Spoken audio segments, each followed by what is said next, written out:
Whiskey 9, 7 November, interrogative Alpha Bravo. Negative Alpha Bravo. And this is 7 November Golf. Roger, request you check your Romeo side. I'll go ahead and check my Tango side. 7 November Golf out. 7 November 8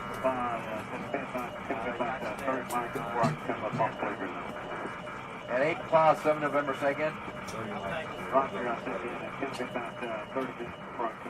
7 November, go. I copied a while ago, 1 Charlie transmission that my thing used,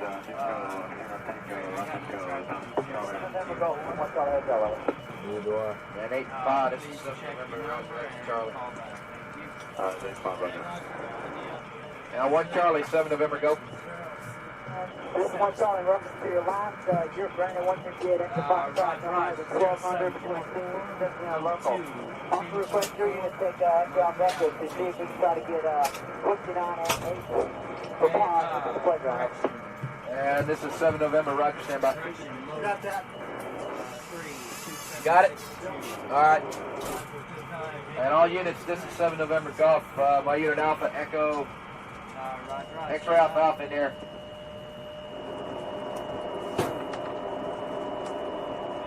One Charlie, Alpha Bravo. Hey, I never took a dip. I forgot to take a dip. Whiskey 9, 7 November, interrogative Alpha Bravo.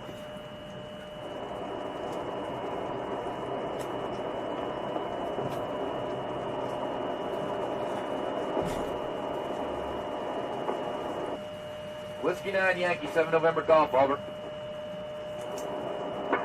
This is Whiskey 9, go. Whiskey 9, 7 November, interrogative Alpha Bravo. Whiskey 9, Yankee, 7 November Golf, over. This is Whiskey 9, go. Whiskey 9, 7 November, interrogative Alpha Bravo. Negative Alpha Bravo. And this is 7 November Golf. Roger, request you check your Romeo side. I'll go ahead and check my Tango side. 7 November Golf out. 7 November 8 5, and 8 Plow, 7 November second. 7 November, go.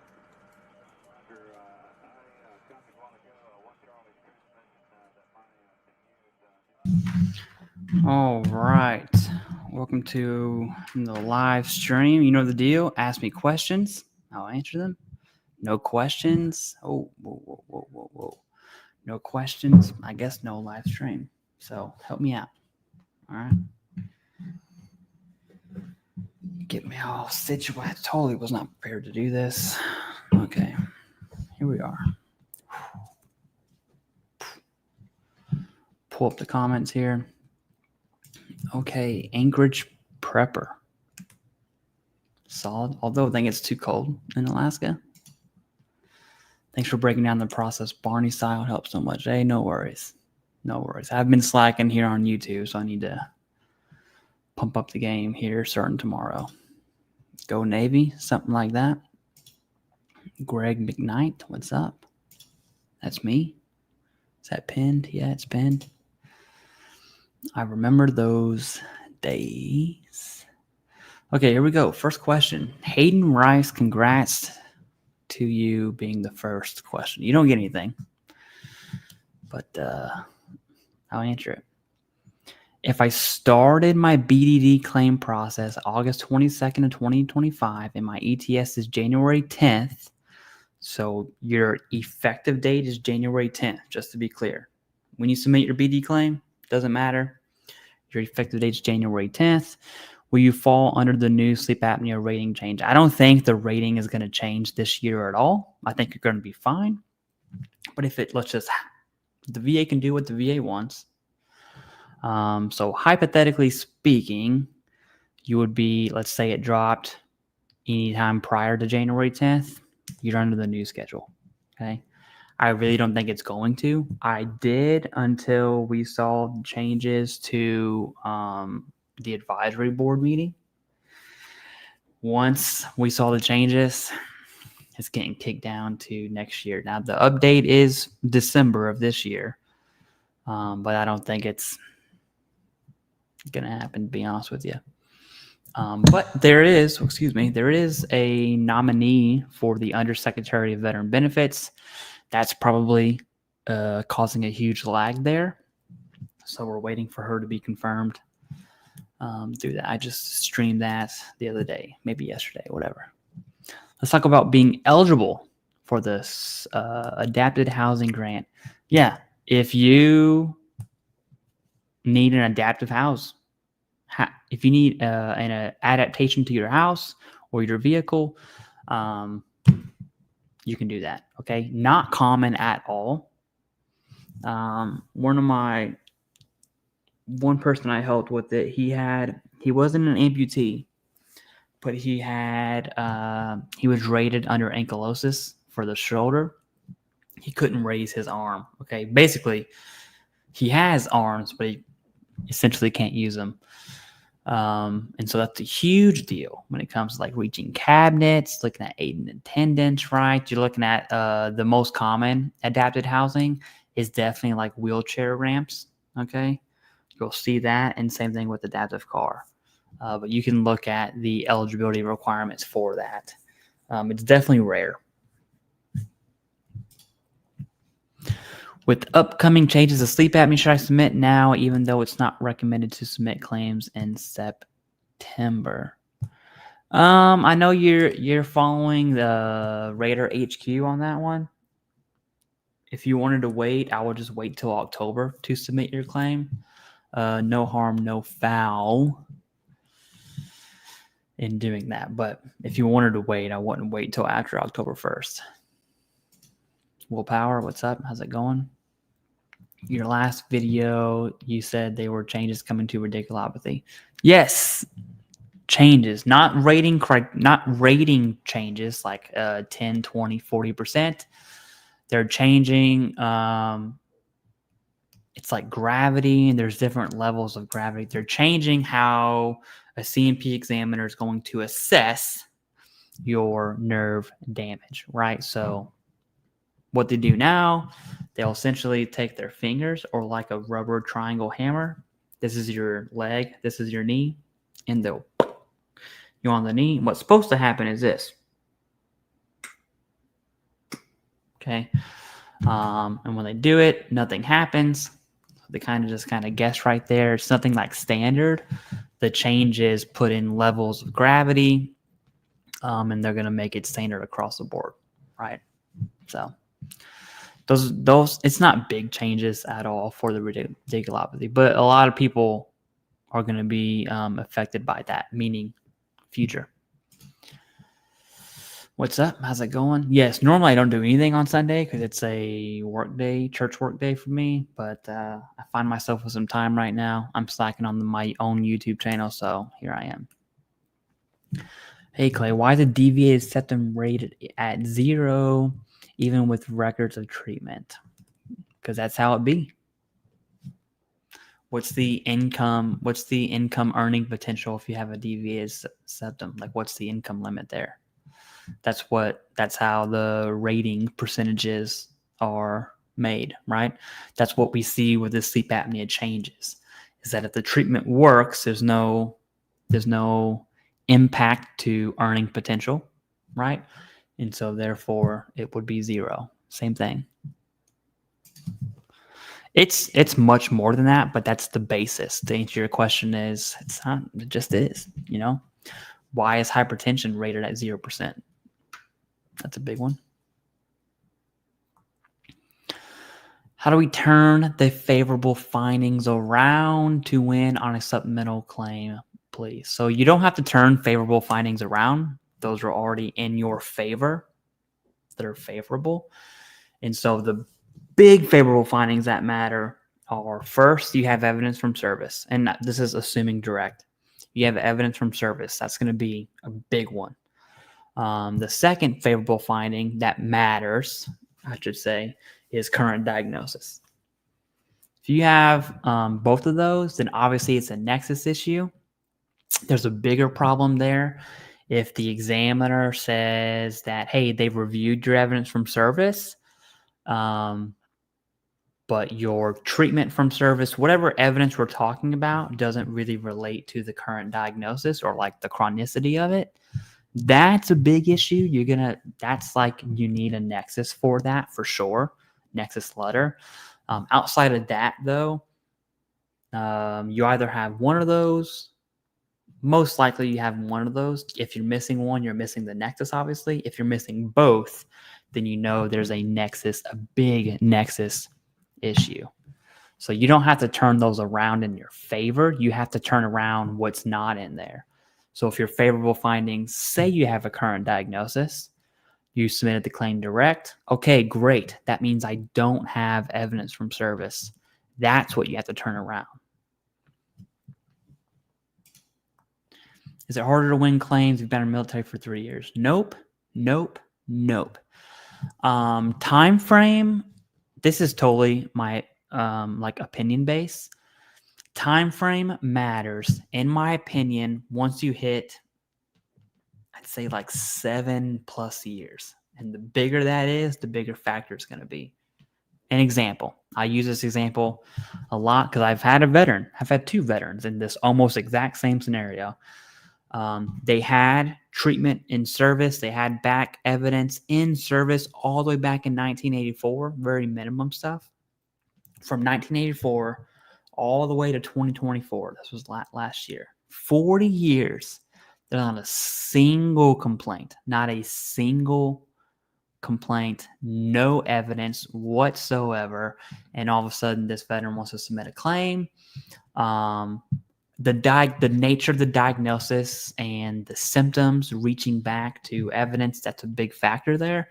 But essentially, when you have a chronicity time gap there, that sucks, right? You got to fill that gap. Did you take over-the-counter medication? Did you not go to the doctor? Okay, well, what else can you fill that space with? So, in my opinion, that's when time comes into be a factor. I'd say like 7-ish years. There's no rhyme or reason on that one, but chronicity does matter, especially to the CMP examiner. But 3 years, that's easy work, dude. Easy work. All right, let's talk about specifically getting the, we covered that one. If you are rated for sleep apnea and VA conducts another sleep study to determine sleep aid is helping you, can they reduce? No, they can't. My supplemental claim for sinusitis was deferred. Are they waiting to scan my results? All deferred means, right? Think of it like this. I'm trying to think of another scenario. I just graduated from my grad school program last Thursday, right? Let's say I submit all my assignments. Bam! I submitted 20 assignments. My professor, rater, has the capacity to do 10 of them. Other 10, they're missing. There's some holes that they've found, some development holes, some claim processing holes. And so they're going to grade the 10 that they're able to and just push back the other 10, saying, hey, I'll get to those later. They need something else, whatever the case may be. Okay, that's all deferred means. It's not good. It's not bad. There's no rhyme or reason to, there's no reason to think that deferred means anything negative. Okay. Now it's not what you want to hear, because it just means, hey, you got to wait longer. If I put a claim to increase PTSD, no, would it go under the new rules? It actually would not. Okay. There's a 38 CFR code there that kind of puts you in that. Now, when rating changes come out, this is important for everyone to know, because I'm going to be straight up with you. Everyone's just kind of guessing, okay? And you can look at GERD IBS is the perfect example for this, because those did happen May of last year. When changes happen, okay, 38 CFR changes, first of all, 38 CFR, that is law abiding. Okay, that is Code of Federal Regulations. What the VA does is then interprets that. Okay, they put it in their manuals, M21 TAC 1, saying, hey, you're a claims processor, you're an RVSR, here's how you go about effective dates. Here's how you go about new GERD IBS claims when the veteran has a previous rating prior to, what was it, May 19th to 2024, I think, right? That's guidance. So M21 TAC 1 is not law abiding. So your attorneys, your claim agents, they don't really care about the TAC 1. The VA does, because that's how they kind of just do daily operations. When you look at BVA hearings, you'll essentially see the attorneys and claim agents argument be based in law, where the VA's argument is saying, hey, here's how we process this, here's the rhyme or reason as to why that is. And it may be overturned under BVA for specific cases, whatever. There's so many things to go into that. But long story short, everyone's guessing. Okay, we'll have to see what the guidance for M21 really says at the end for effective dates, what that looks like.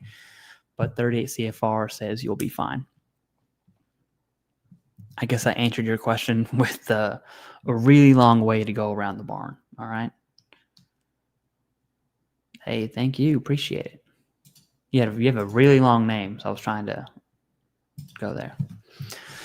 Reads it. Thomas Woods. I work at the biggest homeless veterans organization. I have a million questions for my guys in my case load. Hey. Well, I don't know what kind of work you do specifically in that, but I can tell you right now, if I were you, I would do everything I can to get local county. It's a dumb phrase. I would get county VSOs to kind of do an event there and get those veterans benefits to, what they've earned to kind of put them in the best spot possible. Anchorage Prepper says, not a question, it's a huge thank you for commending Raider After Dark. He's killing it with information. Yeah, he's good. I haven't actually looked at his channel in the past couple weeks. Let me just get myself an update. Oh, 4.4K subs. Let's see, videos. Yeah. No, he's good, dude. He's solid. And he provides another layer that is really good, in my opinion, like kind of behind the curtain. We have, there's another VA Raider on the YouTubes, but I'm trying to say this as nice as I possibly can. I don't mean anything derogatory about it. They were a Raider a while ago. So many things have changed from 2019 to right now. Okay. So Raider HQ kind of gives us that fresh information. Sherry Sanford, thank you for being a member. I definitely appreciate that. If you are a member, join Discord.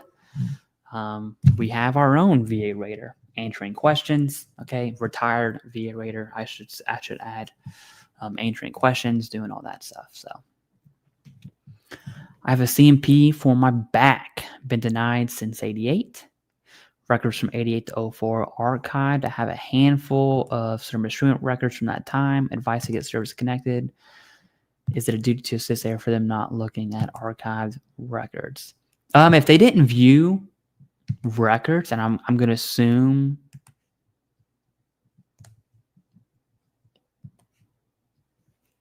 if you were in service from 88 to 04, that would be a huge red flag I would look at. Okay, I don't know the context of your service.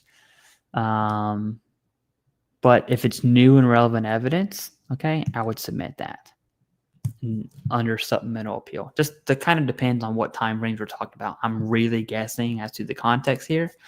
If you're in service right here, then absolutely higher level review for sure. If not, maybe supplemental appeal. Valerian, again, thank you for being a member. I appreciate that. Do you feel like the VBA examiners and the contracted examiners stack the deck against us? Examiners, okay, so CMP exams, and try all avenues of not awarding our compensation versus awarding it. I feel like the deck is rigged. Tricky question, okay. Do examiners have presuppositions upon the veteran's claim in the contract that is given to the examiner by the VA? Yes, that's obvious. Okay. One of the reasons we called it evidence-based VA claims is because it's your word against the CMP examiner's word. You're going to lose every time.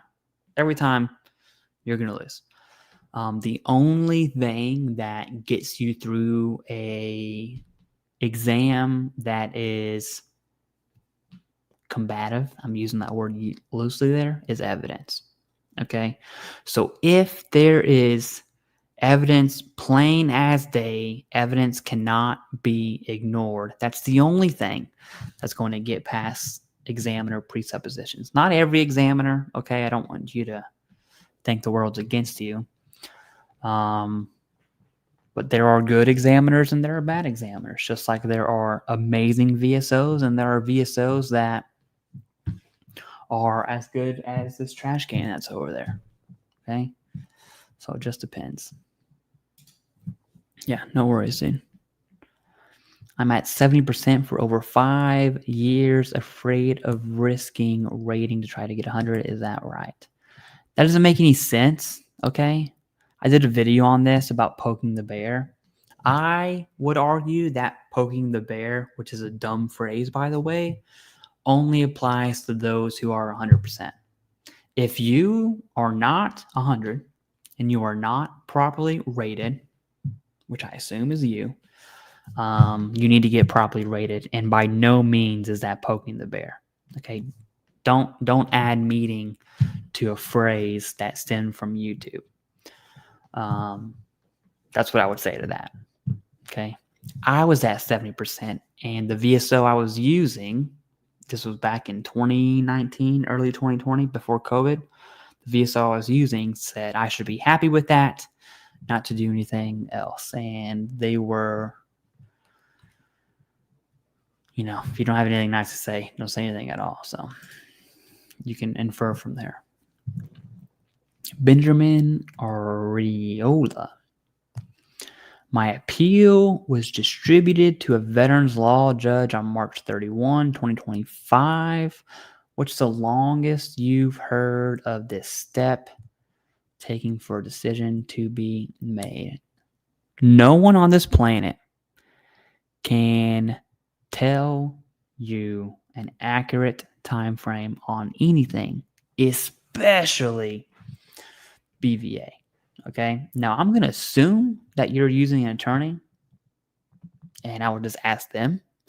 But if I give you an answer, it means nothing. I could say a month, 3 months, a year. It means diddly squat. I know that's not the answer you want. I'm just saying that's the answer you got. Joseph B. For mental health rating increase, what exactly do I need for evidence? Written statements, paperwork from my therapist, or just a DBQ? That's a great question. So the Nexus is off the table, right? Service connection is established. That's the hardest part. And so we're, specifically focused on symptoms. Okay, so where does evidence from symptoms come from? If I'm at 50 or 30% and I want to increase in my mental health, here's what I'm going to do. First off, my treatment through the VA or private, all of that's evidence, right? Specifically, anything that mentions symptoms that are in the next higher criteria. I'm submitting all of that. I'm definitely doing lay statements. If you're married, a spouse is a great one when it comes to relational or your ability to maintain effective relationships. If you have children, right? Include that in the lay statement. Do a personal statement. I won't do a personal statement describing your own symptoms. What I would do is a personal statement that outlines your evidence. Okay, as evidenced by, boom, disappointment, talking about suicidal ideation, right? Time, date, provider, whatever, and kind of outline your evidence as evidenced by. And if you have the means and you want to go for a DBQ, right? You want to pay for a DBQ through American medical experts, maybe through Dr. Sharma, maybe your provider will do a DBQ for you. That would be awesome. That would be the best route. So, but they're still going to need the evidence that we just talked about. But that would be the way to do it. All right, Ashy kneecaps. That's hilarious. Okay, absolutely hilarious. Submitted a sleep apnea claim this year and wasn't diagnosed, but have buddy letters and lay statements from deployment. What are my chances of getting approved? So first off, it's my opinion. I need to say that very firmly there. It's my opinion that lay statements on a sleep apnea claim mean nothing. Okay? A claim without a diagnosis is not a claim. Now, ideally, you'd be given a CMP exam with a sleep study. Okay? But if you have no diagnosis, there's no chance in the world whatsoever that you're going to be connected for it at all. And therefore not given a rating, right? So you're going to have to get a diagnosis. Now, your evidence, you're talking about lay evidence, is reaching back to direct. Very difficult to do a direct sleep apnea claim with statements like you describe here. The main two ways we see sleep apnea be service connected, first is secondary, specifically to mental health. There are other secondaries, okay, but mental health is definitely up there. The second way for secondary would be through obesity as an intermediate step. The obesity has to be service connected in a sense. And the second way is through TARA, right? Talk to exposure risk activity. I've seen a lot of the early Iraq veterans, 03 to 06, 07-ish time frame, have sleep apnea via TARA, which is not the easiest thing to do, okay? But if you have that level of exposure, a lot of veterans get connected via that way, which is, I like to describe TARA as like a version of direct and secondary at the same time.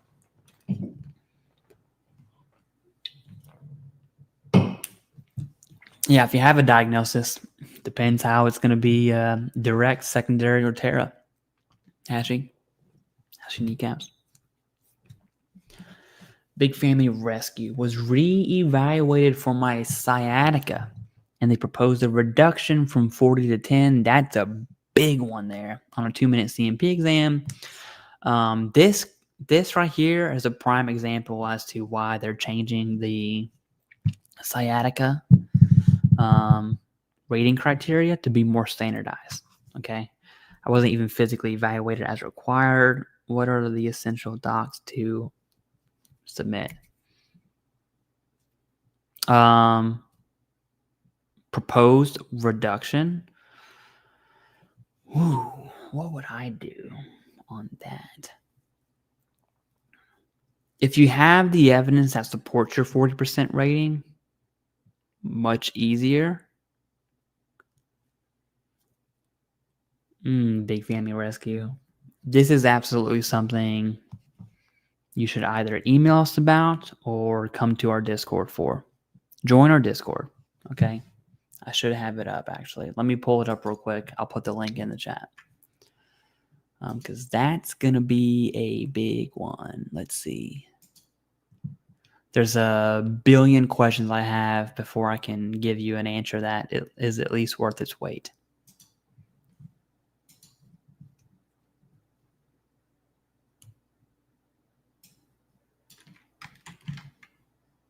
Here's the Discord. Okay.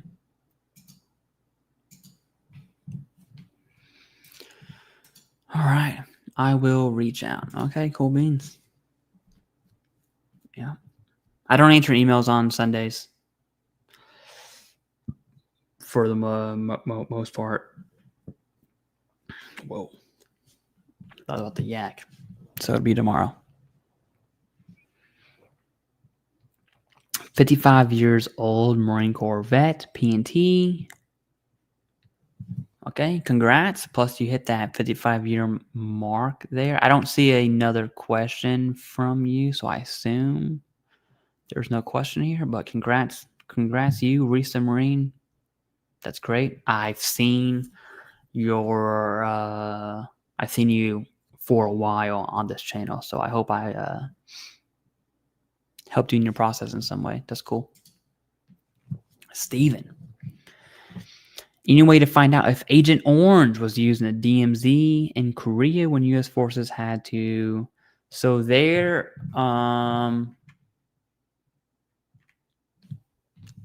if you just Google VA PACT Act, scroll down, you'll find Agent Orange specifically. There is very specific, very, very specific location and dates for areas of exposure. Okay. That's under presumptive. But that doesn't discount Terra. Those are two different things. Okay. That's what I would look at. Because Korea, yes, time frame matters, right? So like Korea today, no. 0% connected after years of struggling. Yeah, reach out to us, dude. Why prediction of 2026 Coca-Cola? I did a video on that. I really don't like doing those videos. I'll just wait till October personally, but I did a, what was it? A 2.5, 2.6, and a 2.7 percentage math video not that long ago. So we get what we get. OJ Wild, longtime fan of the show channel. Appreciate that, and a member. Clay, have you heard of any recent P&T veterans getting a TPD, federal student loan discharge? Appears to be a significant delay. That's not something that a lot of veterans talk about because not a lot of veterans simply don't have federal student loan debt. So to answer your question, I haven't heard anyone talking about it. But then again, no one talks about it ever, right? So I got nothing for you on this one. Right. To my knowledge, there's no delay on that. And it kind of happens in the background. YouTube Dr. Ellis says there's evidence or case law confirming tinnitus is possible causation for sleep apnea. Have you ever heard? So first off, VBA, and when I say VBA, I mean raters and claims processors, they don't care about case law. Okay. So just understand that. No one cares about case law. That's BVA stuff. Second, sleep apnea has been connected to tinnitus. I've seen it multiple times. That's not, so the question isn't, can my sleep apnea be connected to tinnitus? The answer is yes, but that's not the question you should be asking.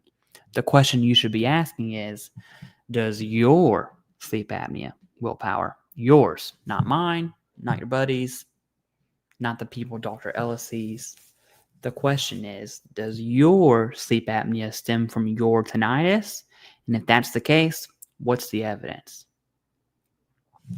Along that same lines, if that's the case, what's the counter evidence to it's connected to something else? Okay. I have a common secondary list, and I hated making that, but so many people have asked to see this list, and it's just crazy. I'll go ahead and link it down for you here real quick. Let me just pull it up. I hate saying common secondaries because people immediately think, ooh, I can get that connected to that because it's common. And that's not common secondary list. And I'll share my screen right now so you can see it. That's not the case because the question isn't, can it be connected? That's not the question. The question is your secondary related to your primary? It's not a one. This snapback is a one size fits all. I can change it. Okay. Secondary claims aren't. But you can see ankle conditions and common secondaries. I kind of went by body system here. Ear condition secondaries, foot condition secondaries, hypertension, knee conditions, lumbar, migraines, PTSD, or mental health, upper respiratory, okay, shoulders, sleep apnea, cervical, risk conditions. There's some notes on this, right? You'll see American medical experts. You'll see the doc, Dr. Sharma there. Yeah. So I hope that helps. I need to remove that.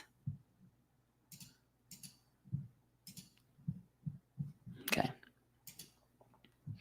Thinking about getting services from evidence-based VA claims. Hey, if you haven't shot us an email, at least shoot us an email. You're going to get a templated response. It says exactly what we do. If you go to my YouTube homepage, you'll get a video on why you should and shouldn't use evidence-based VA claims. All right. Think about it. It's not for everyone. I can tell you right now, we have a money-back guarantee. And the reason we have a money-back guarantee is because I'm just going to be straight up with you. We have a money-back guarantee because if I look at your situation and I think we can help you, that's a really good indicator saying, hey, this person is going to get an overall increase as long as you do what we say. And so that's why we have the money-back guarantee. If that wasn't the case, I promise you we wouldn't have a money-back guarantee in there at all. So hit us up. If I think you can get an increase, I'll let you know straight up. I'll say this service is right for you. And if not, I'll say, hey, this service is not right for you. Okay. You might be properly rated here. You may just need a presumptive. Like we're not gonna, if all you need is a presumptive, that's not what we do. That's easy peasy stuff. Okay. Anyways, I'm building a house and I've got quite a bit that has to go into specific adaptation for things I've been rated for. How do I get that added? Yes. Okay. If you just, I'll link it for you. Okay. Adaptive housing, veteran VA. There's a whole application process to it. It's right here.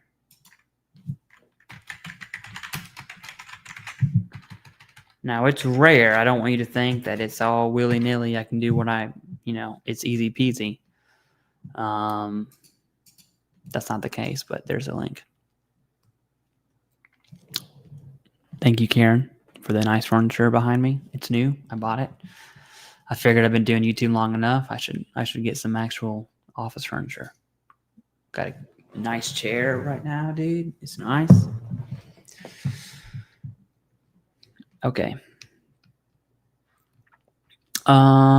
Marcella CS. Thank you for being a member. I appreciate it. If you're not a member, you should be. And if you do join as a member, make sure to download Discord. All right. When submitting a claim of mental health, and you also have a secondary such as migraine, sleep apnea, assuming you have all your evidence, it's better to get connected. So you're going to get, if you ask 10 veterans, you'll get 10 different answers. I'll give you my answer. And the factor here is you have all your evidence. Okay. Me, personally, I'm submitting everything all at once. So if I have a mental health diagnosis, that reaches back to so-and-so date. I have a migraine diagnosis that reaches back to so-and-so date. There's evidence between those two that connects them. Same with sleep apnea, maybe via obesity, whatever the case may be. I am 100% going to submit mental health direct. At the same time, migraine secondary, sleep apnea secondary. Why? Because that's what your evidence tells you to do. This is the biggest misconception of VA disability claims, is that veterans have to like, yep, I think I'm going to submit that. Okay, if that's the thought process, you're wrong. The only thing that will answer the question, how do I submit this claim, is your evidence. Hey, do I submit it direct? Do I submit it secondary? Do I align my evidence with exposure via TARA, right? Is it going to fall under MUCMI? Is it a presumptive? Is it easy peasy? Is it aggravation, right? Your evidence is going to dictate how you submit it.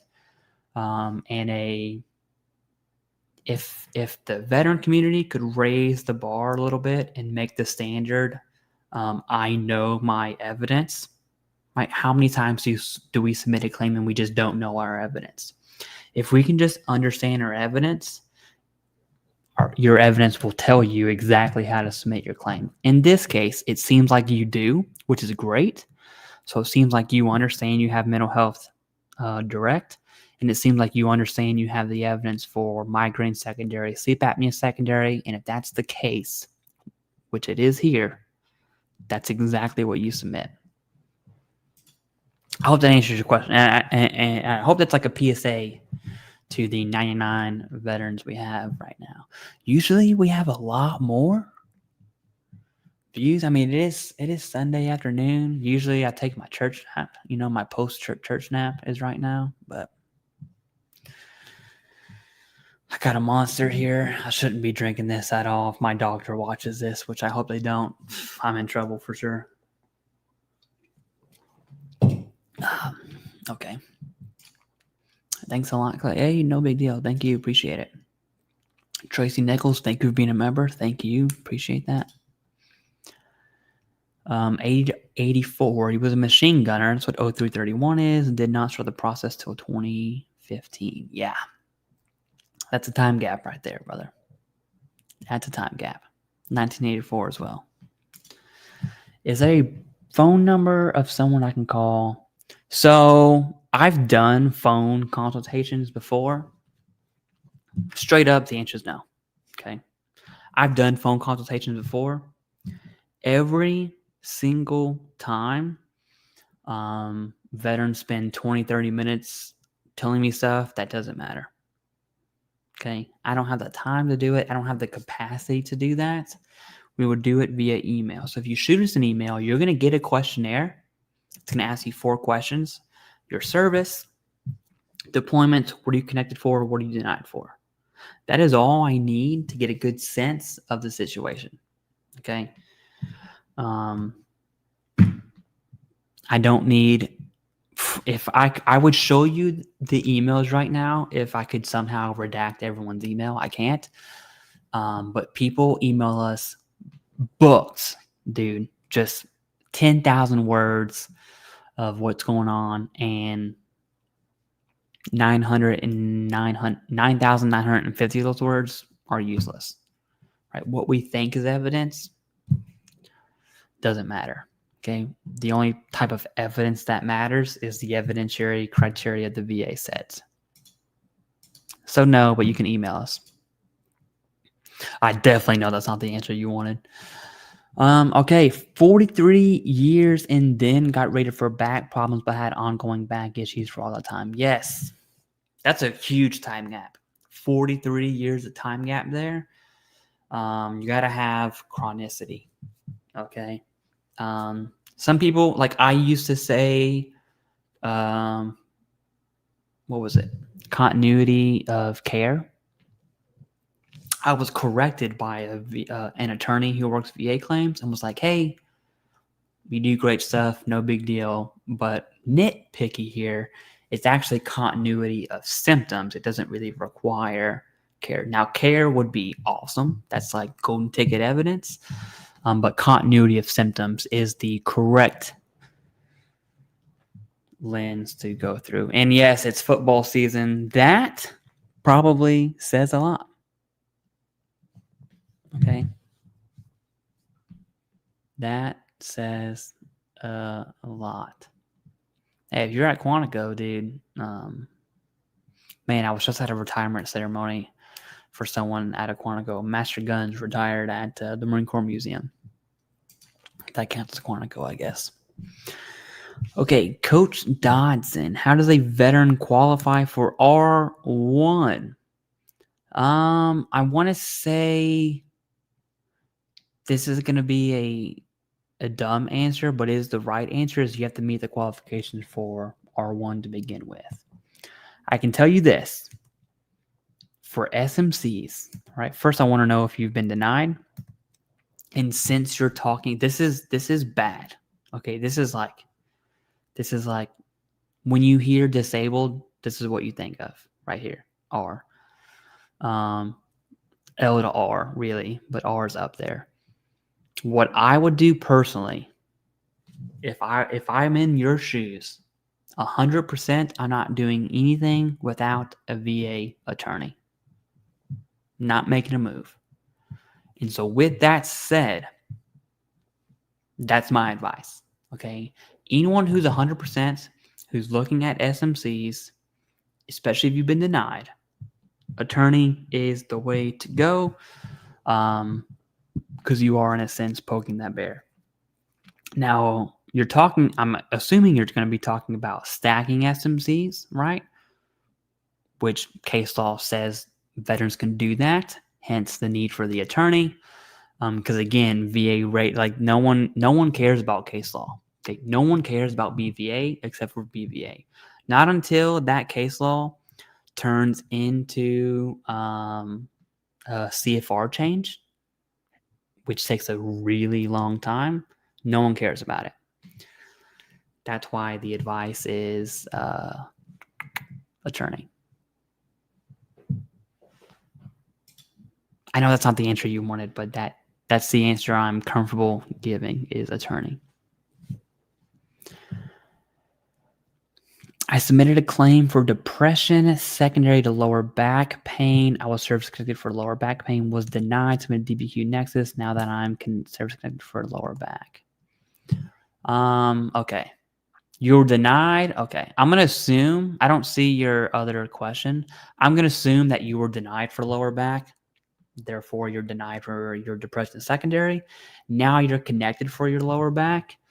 That seems like a pretty obvious supplemental appeal to me, personally. If that's not the case, like I can't really assume too much here. That's what I'm taking out of it. But if you're now connected for your back, supplemental appeal is what I would do. And date of diagnosis is really going to matter, by the way. Okay, is American Medical Experts a good service to use? I'll tell you this. This is my straight up honesty up front. It's obvious they're a partner of mine. Use your best judgment on that, okay? I'll tell you this, that I wouldn't partner with them if I think they sucked. They are expensive, but their Nexus letters and DBQs do what they say they're going to do. Okay, amazing, strong evidence, board certified specialties. That's what they do. And thousands, maybe even 1 million veterans have used AME, and they're great at what they do. And if they weren't, they wouldn't be in business. So the answer is yes. A question I would ask you is, whatever claim you're looking at, how bad or how much of a need is your need, the want for a Nexus and DBQ, a private Nexus and private DBQ, I should say. That's a question that you should answer that will kind of navigate your footing that way. I have a lawyer for PTSD only. Can you help with others? Shoot us an email, dude. There's no, I will tell you if we can help. once you respond to our questionnaire, and that's the whole purpose of the questionnaire. I've turned away, I read every email. I've turned away hundreds of veterans because I simply don't believe that we can help them. Okay. Because again, we have that money back guarantee. You know, why would I charge a veteran, bring them on? We do all this work. I already know it's probably not going to be favorable. It comes back not favorable. That sucks. We do appeals.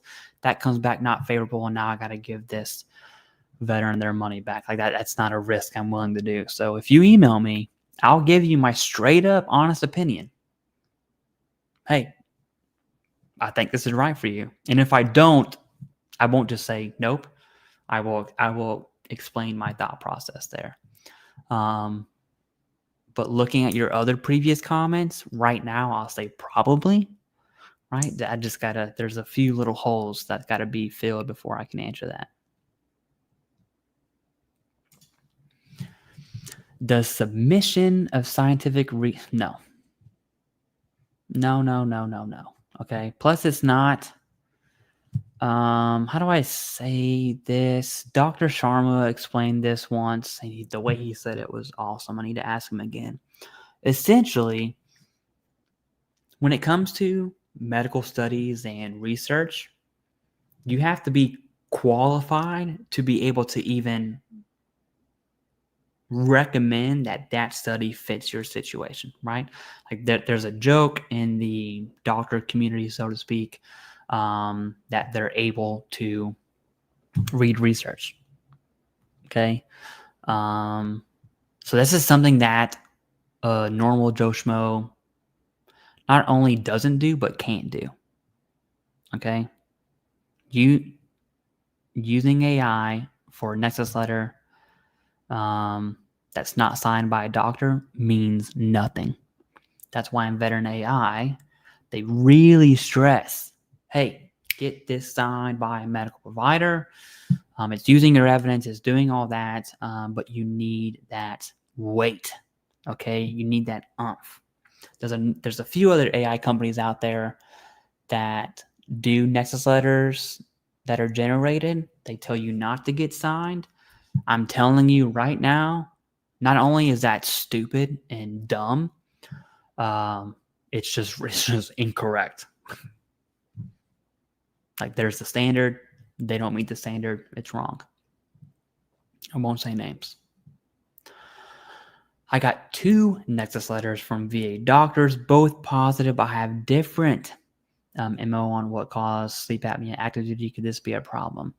As long as both of those would be service connected, no, right? Because it's at least as likely as not. You're never going to see a more likely than not sleep apnea secondary opinion. And if you do, it's dumb. It's got to be at least as likely. So it could be that. It could be this. All right. Just depends on whatever the two opinions are. Would they both be service connected, right? Like, what is it connected to? And then reach back to, hey, is that from service? If submitting scientific, we're still in the scientific research. It doesn't. Do not fill your claim with scientific research because no one cares about it. Okay? Don't do it. Fruit flavored crowns. Clay still want to chat offline. Yeah, maybe. Depends on what it is. You got to catch me though, and you got to get a hold of me, really. That's the hard part. Chris Cogswell. I have a claim open for sleep apnea and vertigo. I'm just waiting for the last vertigo test, October. Should I wait to submit the claim to the last test?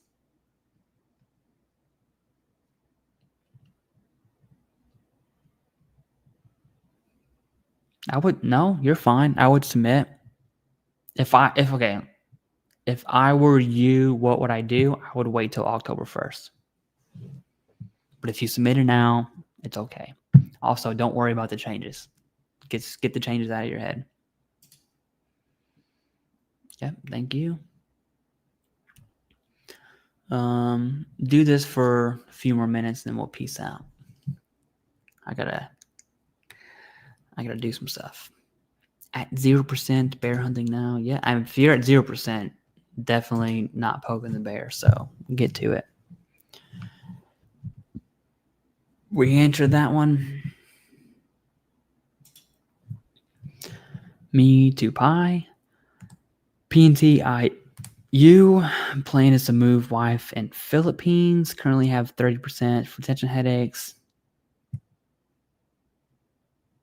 Why would you, if you are IU, there's only one reason to submit a claim. And it's the answer to this question. There's really two questions. One, how bad do you want to work? And if you say yes, the second question is, do you really want to work? Okay, if the answer is no, you're PNT IU, dude. Like, what's the holdup?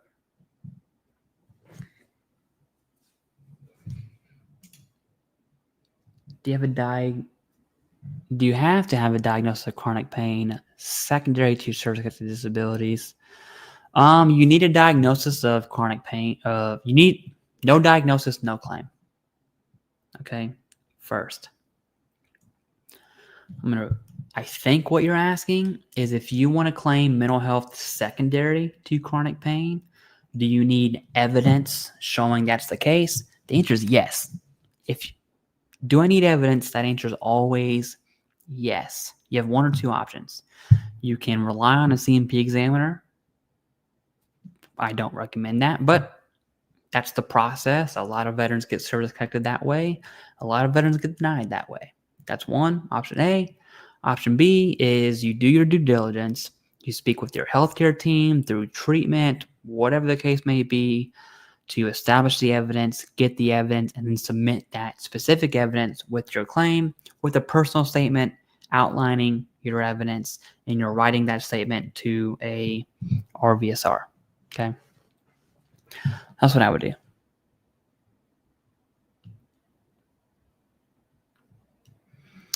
Mike Hobart, I use GammaCore for my migraines. GammaCore, this thing's awesome. Okay. It comes with gel. There's gel in there. Put it on here. 2-minute treatment. I do 2-minute treatments, morning, evening. That's what I do. Okay. Appreciate that. And we have a super chat. Thank you very much. First and only super chat of Sunday here. Right. I guess Sunday football is messing up YouTube. All right. Thanks for the response. But to clarify, it's a mental health secondary claim to my back. I haven't. Okay. Two things here. Mental health secondary claims. They're common and they're commonly connected with evidence. They're commonly denied when the veteran relies on the CMP examiner. You have clearly not relied on the CMP examiner. You have the Nexus letter from someone who I know does not suck. Dr. Sharma is awesome. So I can tell you right now, I have high hopes for that claim. And that's a big ticket item. Okay. Yeah, GammaCore. Let me spell that for you down below. You can talk to the VA, your VA provider about that. Like I talked to my VA primary. They referred me to a neurologist. I'm on this whole treatment plan for migraines. It's its own issue there, but yeah, that's what I do. All right, that's all I got. Happy Sunday, everyone, and go football teams.